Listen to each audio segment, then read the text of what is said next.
Je viens de finir une pièce pour guitare électrique et piano préparé qui s'appelle Tokyo Winds.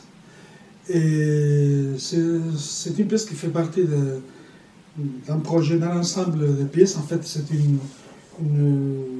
première pièce qui était pour clarinette, basse et percussion, et qui, au fur et à mesure des années, s'est transformée. C'est-à-dire, cette pièce qui, initialement, c'était pour cette formation.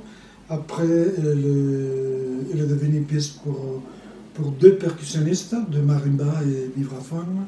Après, pour saxophone et percussion. Après, pour koto et guitare. Et finalement, cette pièce évolue, se transforme.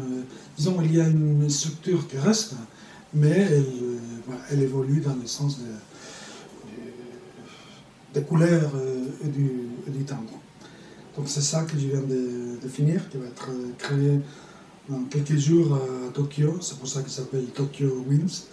Et le 23 avril, exactement. Et à part ça, je commence bientôt, rapidement, un opéra qui s'appelle Flatland. C'est basé sur le livret de Abbott. C'est un prêtre anglais qui était géomètre et qui a fait une histoire de la période victorienne en faisant une critique de la société à travers la géométrie.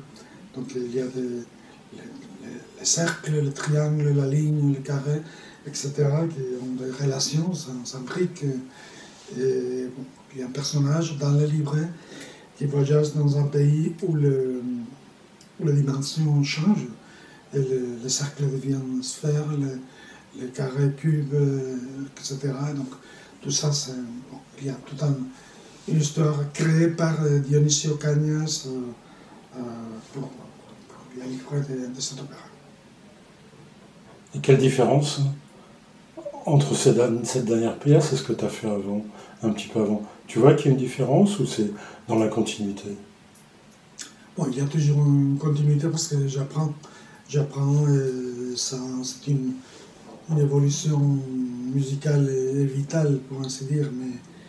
Mais la différence, si je peux dire, c'est que bon, j'étais toujours très obsédé, si on peut dire, par les questions temporelles. Et maintenant, je continue à l'être.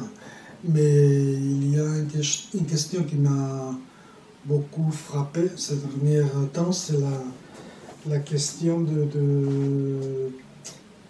la transformation du temps dans le sens où l'été des équations, l'été du temps, est